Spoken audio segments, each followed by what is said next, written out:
Panggillah bagian keuangan, panggillah mungkin bagian produksi. Ini kenapa kondisi seperti ini? Gitu sih kalau dengan keuangan. Biasanya itu melakukan apa aja sih Pak, kayak kesalahan-kesalahan yang umum yang sering dilakukan sama pemilik bisnis itu. Oh, ya.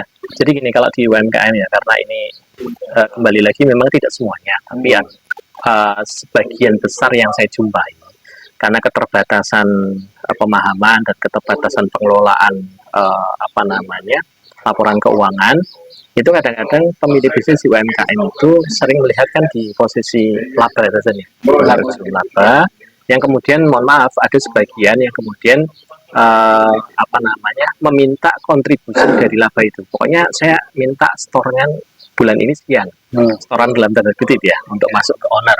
Karena saya pernah dapat cerita lah gitu ya dari pengelola yang diamanai di level manajerial, kemudian ada kendala bagaimana nih mengkomunikasikan kepada bisnis ownernya yang kemudian setiap bulan itu minta nominal-nominal tertentu untuk kemudian disetorkan kepada pemilik gitu.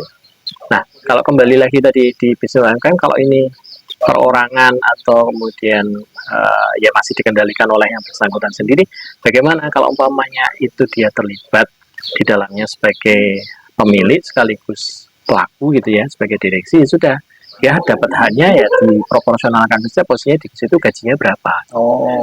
Dapat gaji posisinya dia bulanan ya. Nah, masalah ujung akhirnya ada laba, kemudian dia mau minta, kalau bisa diedukasi, ya mintanya nanti di ujung saja selama 1 tahun. Tapi kalau bulanan itu ya gaji. Tapi kalau gimana Pak kalau mintanya tetap posisi bulanan. Nah, tahu ukurannya, paham laporan keuangan itu. Contohnya, kalau posisi laba itu, kan laba itu tidak semuanya cash tuh Mas. Ya. Jadi kadang-kadang penjualan tertentu itu ada piutang juga tuh. Karena piutang itu kan jadi dia jualan produk tertentu, kan ada mungkin sebagian yang cash and carry.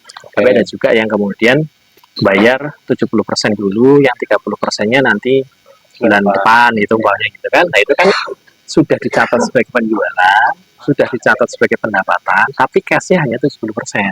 Nah, itu yang harus dipahami bahwasanya ujung laba ini belum tentu cash. Contohnya begini.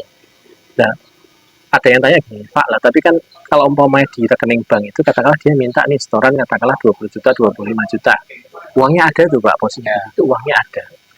Oke, katakanlah uangnya di rekening bank sama di kas itu ada 35 juta, dia minta 25 juta. Oke, kayaknya bisa tuh dikasih kan.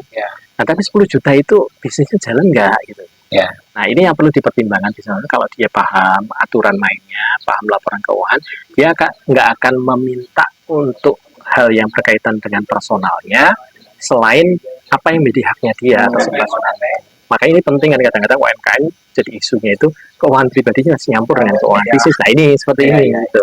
Jadi harus dipisahkan deh. Nanti kalau umpamanya meminta dari hasil usaha itu ya harus diukur kapasitas usahanya itu seberapa sih yang bisa dialokasikan untuk owner.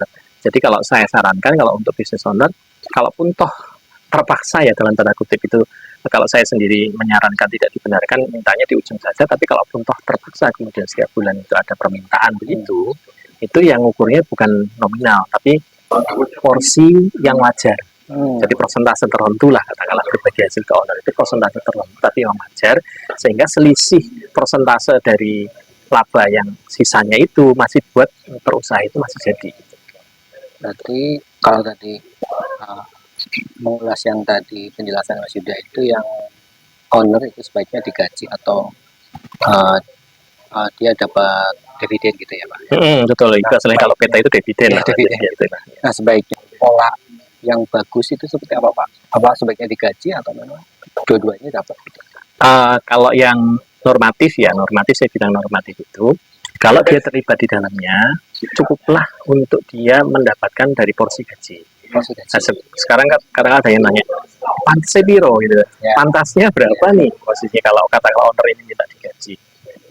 Normatif aja, posisinya katakanlah level paling bawah itu UMR, atau supervisor itu naik umpamanya 15% atau 10% dari UMR, nanti naik di posisinya dia di direksi mungkin sekian persen lagi di atasnya supervisor gitu.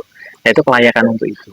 Nah, kalau kemudian posisinya yang bersangkutan atau bisnis owner bisa paham, nanti deh posisinya di ujung akhir di Desember dikalkulasi dari total laba yang dibukukan, itu kemudian dialokasikan untuk dividen lah bahasanya, itu ya haknya untuk pemilik itu berapa, sisanya itu untuk cadangan pengembangan itu berapa. Jadi juga tidak 100% laba itu kemudian kepada pemilik gitu. Nah, kalau jenis-jenis laporannya itu apa aja tuh Pak?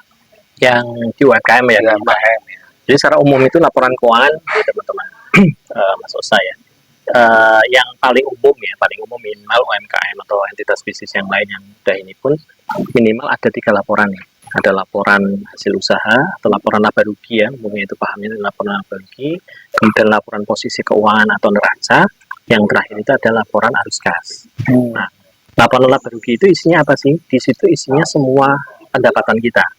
Jadi pendapatan tidak hanya satu ya, tidak ada satu, bisa jadi ini banyak warung, ada pendapatan dari jualan warung, jelaslah warungnya sampingnya juga buka cucian motor, itu ada pendapatan tambahan dari cucian motor, cantumkan semua tuh pendapatan warung sendiri, pendapatan motor, tapi dalam satu laporan. Revenue streaming gitu ya. Kalau umpamanya contoh percetakan itu ada jasa cetak, ada jualan bahan-bahan percetakan gitu ya, ada yang lain lah, itu nanti dibesar-besarkan di situ. Kemudian ada biaya-biaya, artinya pendapatan dikurangi dengan biaya-biaya secara keseluruhan, itu ujungnya laba tadi. Nah, nanti ada hubungannya nih laba ini dengan laporan yang satunya lagi yang namanya neraca. Neraca itu adalah keseimbangan antara harta kita dengan sumber dari mana harta itu kita miliki. Harta itu kalau umpamanya di dalam akuntansi neraca itu bilangnya ada aktiva, ada pasiva. Nah, yang di aktiva itulah yang hartanya kita. Ada harta lancar, ada harta tetap. Harta lancar itu contohnya kas, uang kasnya kita tunai, rekening kita yang ada di bank, kemudian kita punya piutang, jualan secara non tunai tadi ya, pertempuan ya, kemudian ada persediaan barang dagangan, kemudian harta tetap kita punya gedung, punya tanah, punya mesin, punya kendaraan, itu ada di harta tetapnya kita. Kemudian harta lancar dan harta tetap ini sumbernya dari mana? Yang pertama sumbernya dari modal. Modal itu adalah kekayaan kita sendiri. Yang kita kumpulkan, yang mungkin kita dapat dari mana, yang sudah kita kumpulkan, itu modal. Kemudian ada sumber yang satu lagi, itu sumbernya dari hutang. Kalau seandainya kita punya kekayaan sendiri dalam bentuk modal tadi, akumulasi keuntungan yang terdahulu, kita punya apa, itu yang modal sendiri, nggak cukup untuk memiliki aset yang tadi, itu maka selisihnya pasti ada di hutang.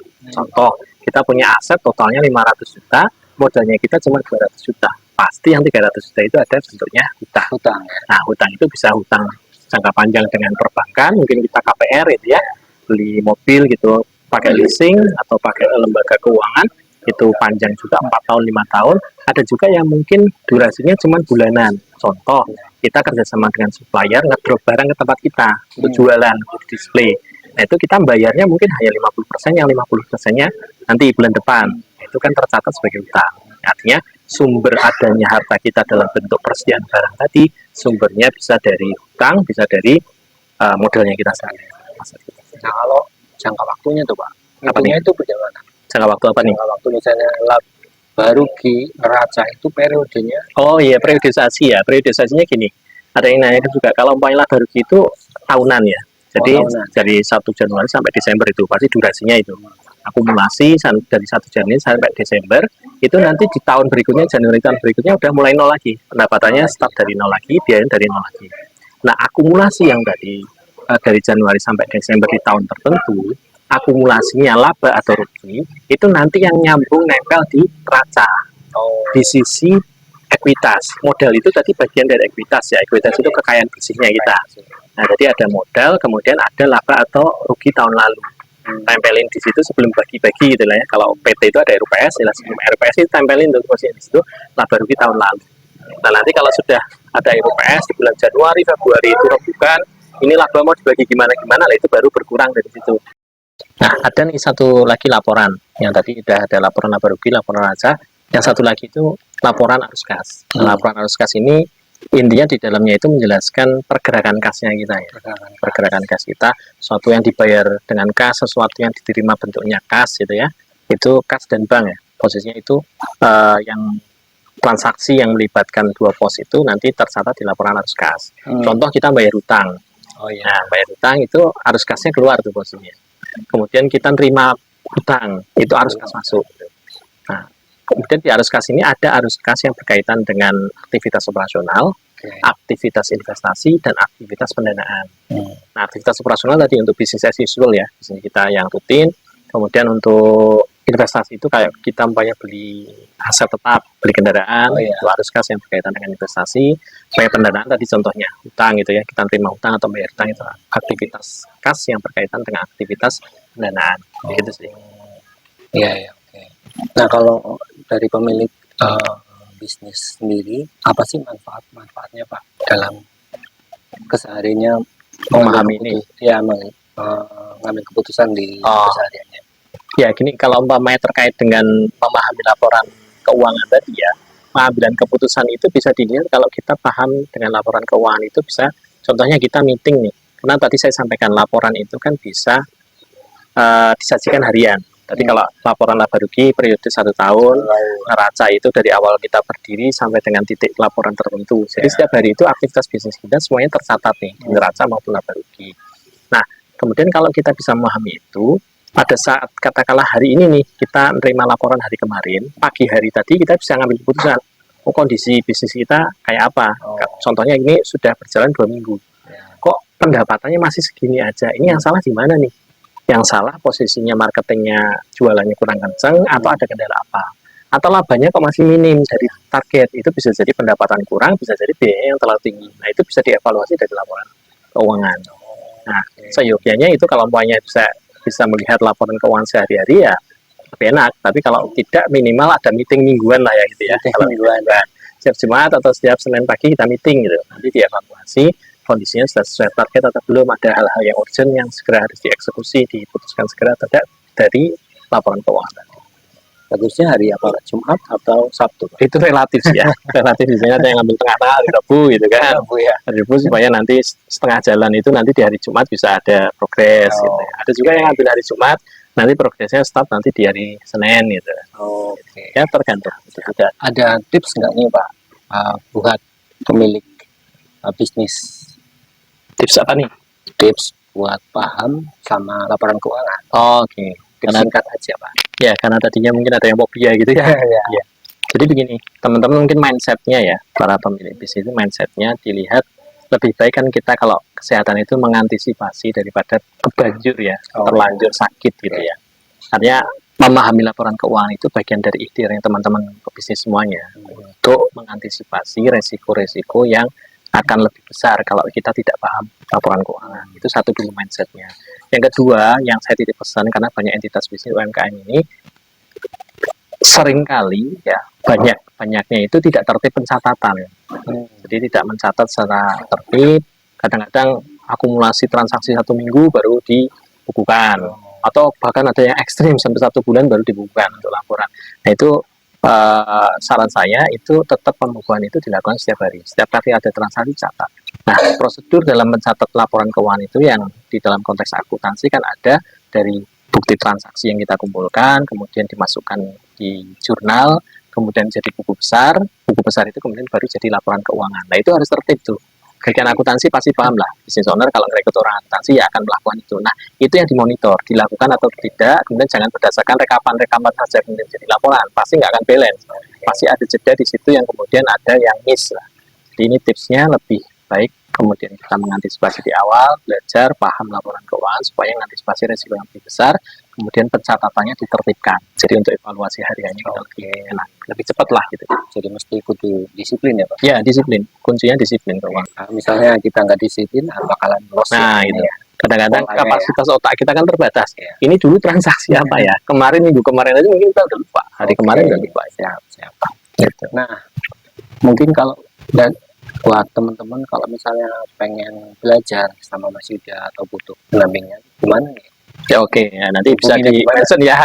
Pasti di bawah ini bisa ada kontak WA, ada IG, juga nanti ada website yang kita cantumkan di sini. Oke. Free Pak atau gimana Pak? Ya kita diskusi aja dulu, kan mungkin ada beberapa yang perlu didiskusikan. Kalau kita pendampingan atau kelas itu kan biasanya kita assessment dulu ya, kepentingannya apa gitu ya. Butuh diskusi tentang apa, butuh didampingi atau tidak. Kan kita nggak serta-merta minta begini terus kemudian kita katakanlah harus begini, harus menentukan tarif dan lain sebagainya sih, kita diskusi aja dulu deh kepentingannya apa. Nah banyak yang kemudian takut nanti ini gimana nih, konsultasinya gimana ya. Yang penting kita kontak dulu. Ya itu inilah diskusi untuk teman-teman lah gitu ya. Jadi ya, Pak. Awalnya yang penting kita nyambung silaturahim dulu ya teman-teman ya. Ya. Kontak, nanti diskusi apa yang jadi kebutuhan teman-teman. Nah, kemarin Mas Yuda ini pesan nasi blok ya Pak. Oh iya benar. Saya sempat acara pesan apa, Pak? betul. Biasa rutinan gitu. Rutinan ibu-ibu gitu, arisan. Saya sempat nanya, ada nggak referensinya yang baru kalau di wilayah tempat apa di dekat rumah kan sudah ini ya. Sudah banyak itu, sudah banyak. bolak-balik jadinya di Ini referensi. sesuai Kemarin ya? Mas Yuda ya, harga Yang 20.000 lombok hijau ya? lombok hijau. Oke, sip. Ini dalamnya ya. Oke, mantap, sip. Nasi ayam, Sayur lombok Oke hijau. teman-teman, barangkali mau pesen sama Omah batin. Oma Batir, tempatnya Mas Ya. Nusa. Oke. Ini buat hajatan oke lah. Nanti Kumpul-kumpul. sisanya ini ya, saya ambilin Kasir ya? Kasir ya. Oke. Oke, siap. Nah, makasih ya Pak, udah ini ngasih Iya sama-sama nih. Jadi kuliah. ngobrol nggak kerasa ya, ngobrol. Ya ini minimal ada wawasan karena banyak teman-teman juga yang di luar sana pebisnis. Kadang-kadang ada keresahan-keresahan tapi bingung mau cerita sama siapa iya. ya kita mulai dari obrolan ini mudah-mudahan ada wawasan. Kalau tadi yang kontak lebih lanjut mungkin ada diskusi ya silakan gitu ya. Tapi minimal wawasan tadi yang saya sampaikan mudah-mudahan ada pencerahan sedikit lah walaupun masih sedikit ya. Oke Mas Yuda, terima kasih Thank you Mas Nusa. ngobrol-ngobrolnya. Siap, Next kita ngobrol-ngobrol lagi. siap. Baik teman-teman, segitu dulu kita ngobrol-ngobrolnya. Sampai jumpa di Batir Ngobrol selanjutnya. Saya Oza, Saya Datama. terima kasih. Sampai ketemu lagi.